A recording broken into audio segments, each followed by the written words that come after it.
ಕೃಷ್ಣ ಯಾಕೆ ಅರ್ಜುನನ್ನ ಕನ್ಸೋಲ್ ಮಾಡಲ್ಲ? ನೀವು ಕೂಡ ಎಕ್ಸ್ಪೆಕ್ಟ್ ಮಾಡ್ತೀರಲ್ಲ, ನಿಮ್ಗೇನಾದರೂ ಪ್ರಾಬ್ಲಮ್ ಇದ್ರೆ ಇಟ್ಸ್ ಓಕೆ ಅಂತ ಯಾರಾದರೂ ಹೇಳಿ ಅಂತ. am I right? ಆದರೆ ಕೃಷ್ಣ ಆ ಕೆಲಸ ಮಾಡಲ್ಲ. ಅರ್ಜುನ ಕಂಪ್ಲೀಟ್ಲಿ ಬ್ರೇಕ್ ಡೌನ್ ಆಗಿದ್ದಾನೆ. ನಾನು ಈ ಯುದ್ಧ ಮಾಡಲ್ಲ ಅಂತ ಹೇಳ್ತಾನೆ. ಆದರೆ ಕೃಷ್ಣ ಅವನಿಗೆ ಕನ್ಸೋಲ್ ಮಾಡಲ್ಲ. ಅವನು ಡೈರೆಕ್ಟಾಗಿ ಹೇಳ್ತಾನೆ, ನಿನಗೆ ಈ ವೀಕ್ನೆಸ್ ಸೂಟ್ ಆಗಲ್ಲ ಅಂತ.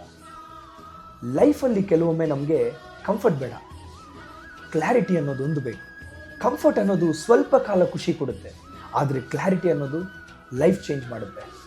ಸೊ ಕೃಷ್ಣ ಕಂಫರ್ಟ್ ಕೊಡಲ್ಲ, ಅವನು ಅರ್ಜುನನ್ನ ಸ್ಟ್ರಾಂಗ್ ಮಾಡ್ತಾನೆ. ಯಾಕೆಂದರೆ ನಿಜವಾದ ಗುರು ನಿಮಗೆ ಒಳ್ಳೇದು ಫೀಲ್ ಮಾಡಿಸೋದಲ್ಲ, ನಿಜಾನ ತೋರಿಸೋದು. ನನ್ನ ಈ ಭಗವದ್ಗೀತೆ ಅಧ್ಯಾಯದ ನೆಕ್ಸ್ಟ್ ಎಪಿಸೋಡಲ್ಲಿ ನೀ ಯಾರು ಅಂತ ಕೃಷ್ಣ ಅರ್ಜುನನ್ಗೆ ಹೇಳ್ತಾನೆ.